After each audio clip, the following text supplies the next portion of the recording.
So I don't know why people are up in arms about the amount of taxes they pay. Green Bay does such a great job of taking care of the streets. As you can see, we got quite a bit of snow here. Today they really got out between the warm day and the hard work and utilization of our tax dollars.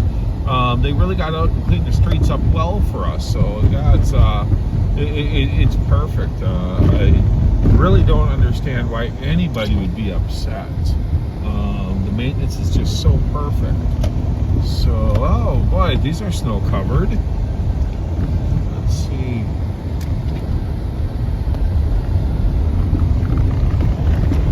Oh man, let me get on the gas a little harder.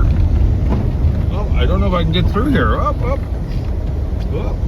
around the corner. I don't know if that was a combination of the bumps because of the poor road or the poor snow.